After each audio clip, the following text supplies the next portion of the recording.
You already know what time it is. It's your boy DJRichieSkye back with some tea, interviews, recaps, and more. And be sure to check the links in the description of this video for trips, for books, one-on-one sessions, and more. Now let's get into the tea.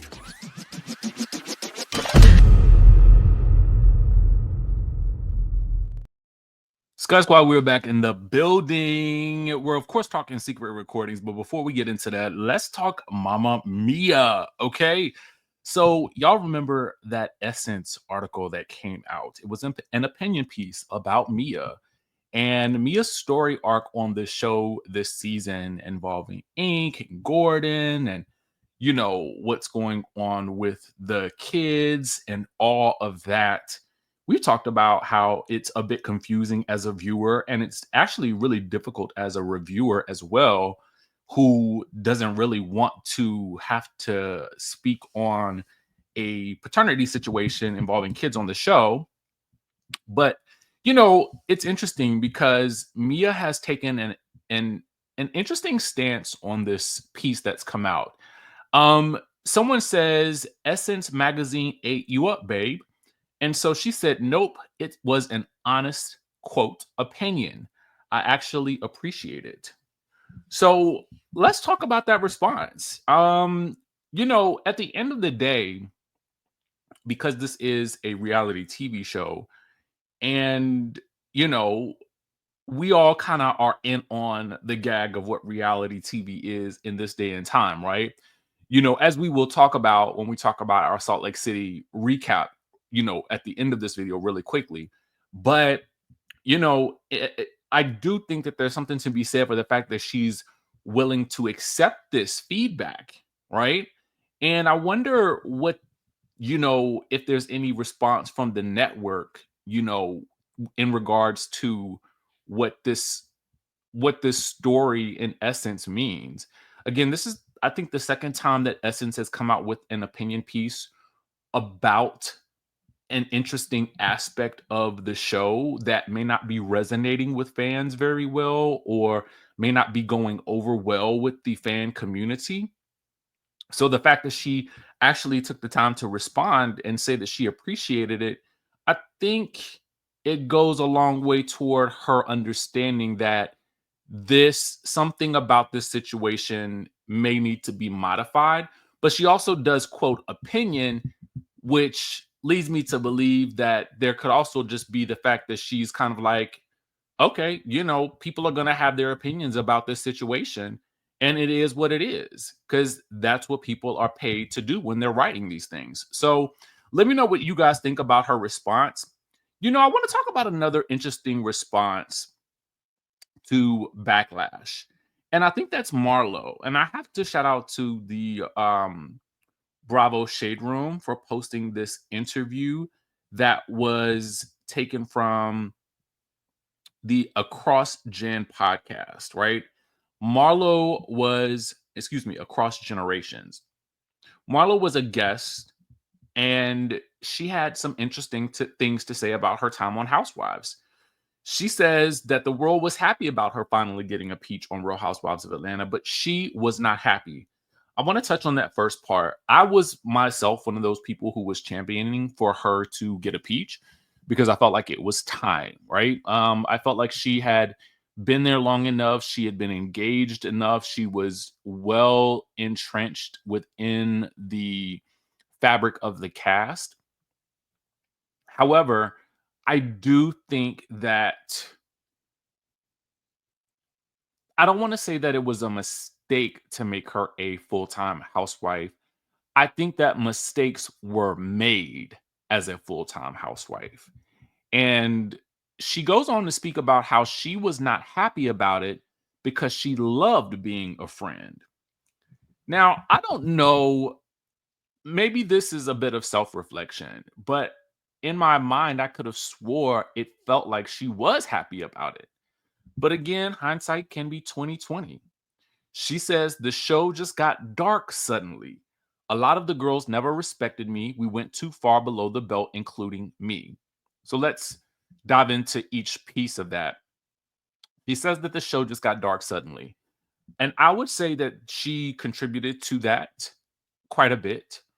Um, so there were aspects of the show that again felt uncomfortable speaking we all felt uncomfortable talking about. There was the whole death storyline and Candy not being there for her during a period of time, and her conflating that with what happened at Candy's restaurant, the unfortunate events.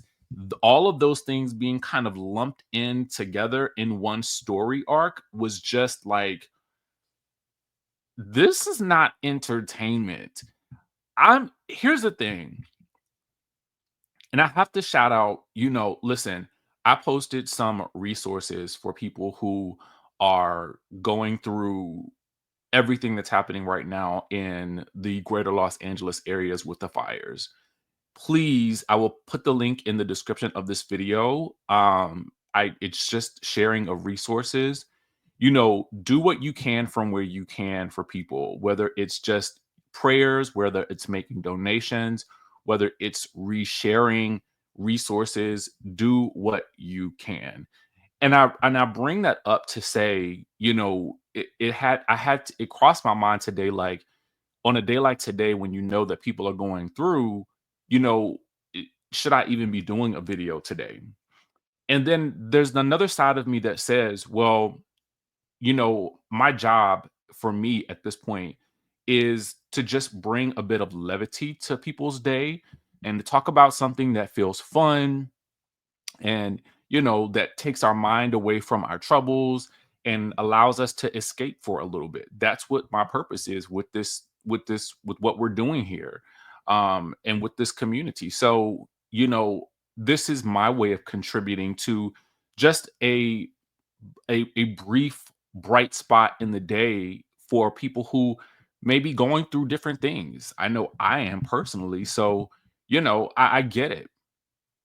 And to circle this back, when we watch Housewives, and I was thinking about this as I was watching Salt Lake City, the episode this morning, I was thinking to myself, wow, I totally forgot my own troubles while I was watching the show. And that is exactly what Housewives is supposed to be for me. That's what it started as for me. And so when we encounter these, as she says, dark, she says the show got dark. We as fans, we don't want that.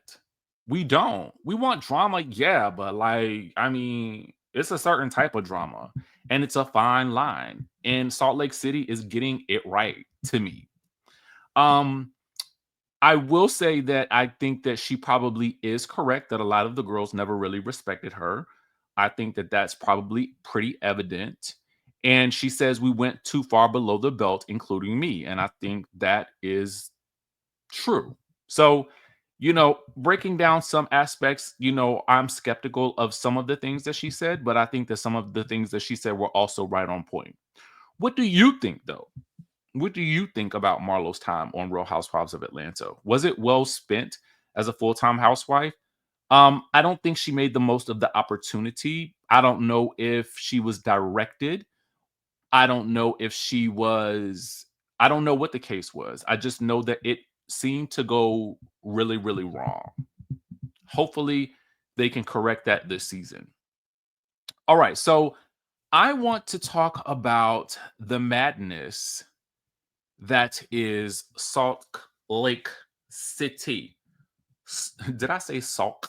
Salt Lake City, right? The Real Housewives of Salt Lake City. Y'all, this past episode was so chaotic. Um, I don't even know what to say. I mean, I'm just gonna go ahead and give it my rating right now. Um, and in rating it, the episode is season 5, episode 15. It says, "Smile, you're being recorded." The girls' trip to Puerto Vallarta goes from bad to worse when someone is caught red-handed recording the women, causing everyone to turn on her.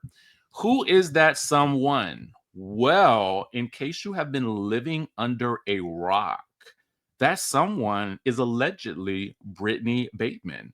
Now, I say allegedly because the girl is not copping to anything, okay? The girl is changing her story every single time she tells it. I don't know what the purpose of this was, but I just know that it added to the level of insanity. And these girls give the best sprinter van chaos that I have seen on any show. 10 out of 10, this episode gave me everything, including a super unhinged Meredith. Meredith was unhinged all throughout this episode, from her like annihilation of Brittany in the van to almost accusing Brittany of bugging her room. It was the absurdity of it for me. And I do get it because I do feel like these ladies have been through the ringer on this show, right?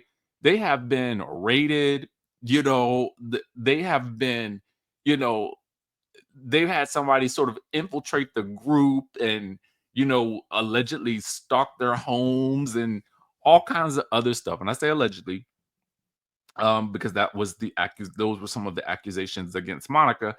But you know, so you can understand why these ladies would be hyper vigilant about somebody recording them. Now, for some people who are reality TV watchers, you might be wondering, well, there are already cameras on them, so if she's recording, what's the big problem? The problem is that there's also the sanctity of what actually will be shown on air and whether or not they will show the arguments that are happening in question. Because here's the thing, when you sign a reality TV show contract, typically you are signing up for them to basically portray whatever happens in whatever way fits the narrative that they want to provide for us. With that being said, if you're recording, then it's kind of like there were aspects. Remember Basketball Wives when OG recorded those conversations that were being filmed? In her situation, I felt like she was recording because she knew she was going to need proof that there were things going on that weren't going to be shown in her favor. So she needed, and she probably knew she wasn't coming back after that point. So she had really nothing to lose, except maybe the network could, find. I don't know if they could do anything at that point because it doesn't seem like they did anything. But you know, in Britney's situation, it really absolutely kind of made no sense unless was she going to send these art was she saving these as receipts, these arguments that didn't even really seem to involve her. And on the after show, it's revealed by Bronwyn that Brittany had been allegedly recording her at some other points. Whitney says that she knows of times that the girl has been recording them. So it's like I have to just ask. I mean, Brittany is super like odd to me. I feel like she, in some weird way, belongs on this show, but in some weird way, she's also the most outcast person, but she does the most outcasty types of things.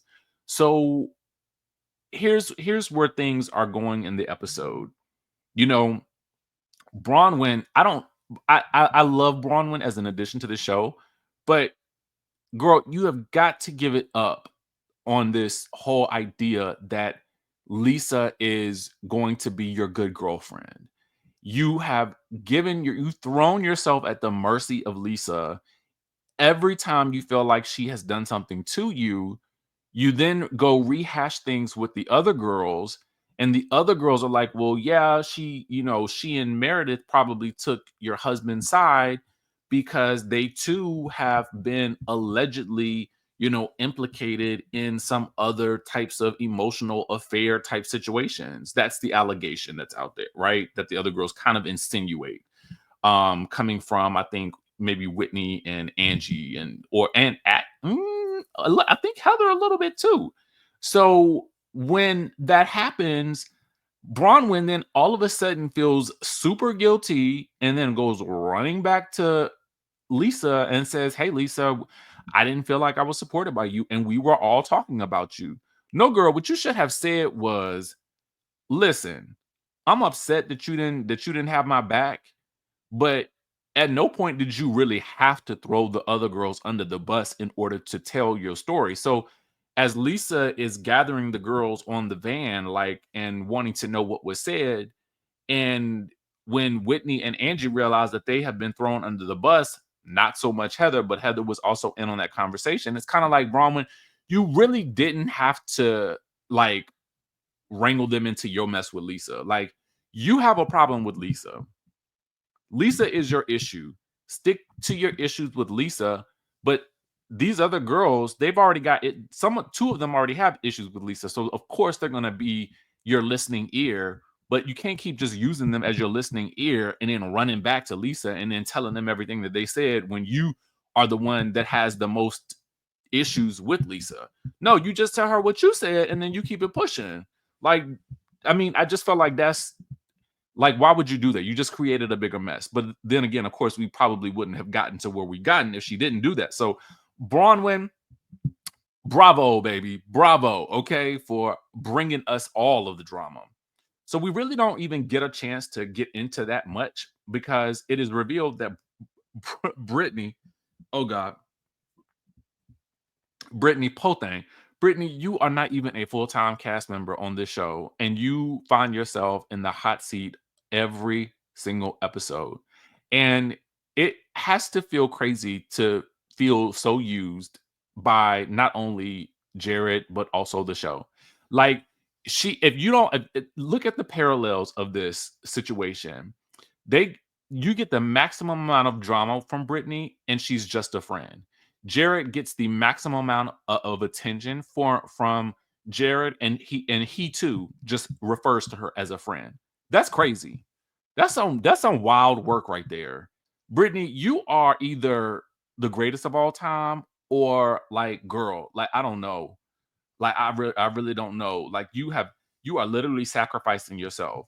So as everybody's trying to listen, as Meredith goes off, and then did you did y'all catch Mary on the side, like, get her, get her, get her.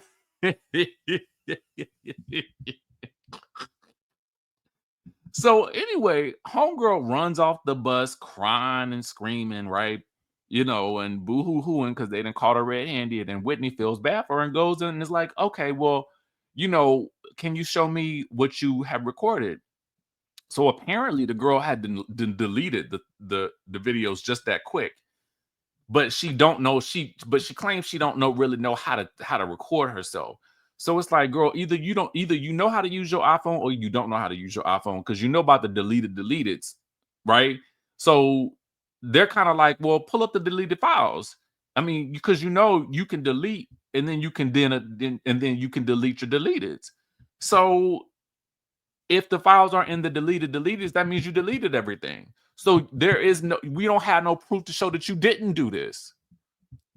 And the fact that production has reviewed the footage of you filming, it's like, girl, did you not know that you were on a reality show being recorded as you were recording them? Like, that is so weird. It is so weird. It's weird behavior. And I just don't even understand it. I don't understand it, just like I don't understand, Bronwyn's desire to be up Lisa's butt. Girl, she ain't your friend like that. Y'all are co-stars now at this point, okay? So it's gonna go up and down with everybody. Don't trust nobody. Period. Okay? Period. Um, even when they get to, like, sitting down over um lunch after they do their ATV riding, and they're really trying to get an understanding of what's going on. Brittany breaks down and then she confesses to, I guess, well, I'm still sleeping with Jared. And it's like, girl, what? Who cares? Who cares?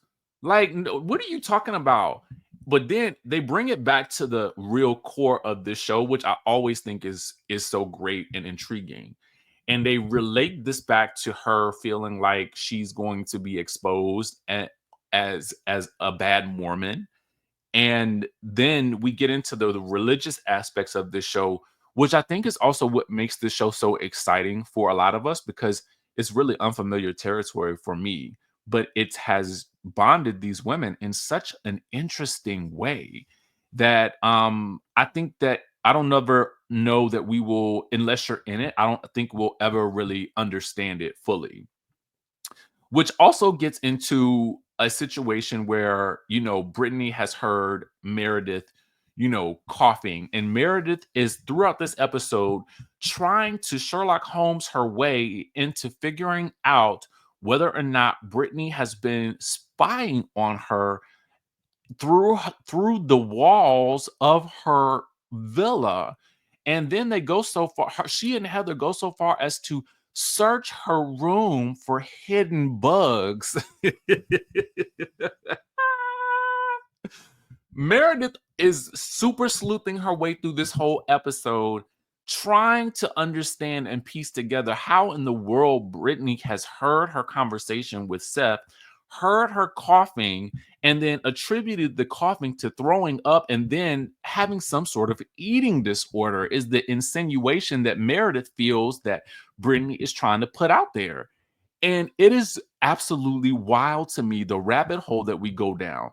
But then when we really take it even deeper and we realize at the end of the episode when Meredith realizes what exactly Bronwyn, Whitney, Heather, and Angie were saying about Meredith and Lisa from last week is that, they were telling Bronwyn that, oh, well, Meredith and Lisa probably understand Todd's perspective more because they've been in those situations.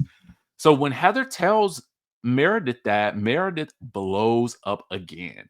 She goes off in a rage. Now she has forgotten all about the bug in the room because Heather is like, okay, girl, I thought I was super sleuthing with you. Now I have got to defend myself because now Meredith thinks that everybody is talking about her marriage and her being an advocate for emotional cheating. This show is so wild. The turn this took was just like, oh my god, how did we get here? I thought we were searching for bugs in the room, like secret recording devices. Now Meredith is screaming in her room to Lisa not to trust any of these hoes. And Mary says, "Well, now I see why Brittany could hear her because they could all hear her outside the door." So she's like, and I bet they're listening to me now as Angie and Whitney dash away from the door. It was crazy. It was absolutely bonkers. The entire episode. The entire episode. Bonkers. Bonkers. But that's what I mean. Like, I feel like people want an escape. And I think that Real Housewives of Salt Lake City is providing us with the perfect escape from, and I think we need that at times, right? To be able to like process the things that are actually happening in our world.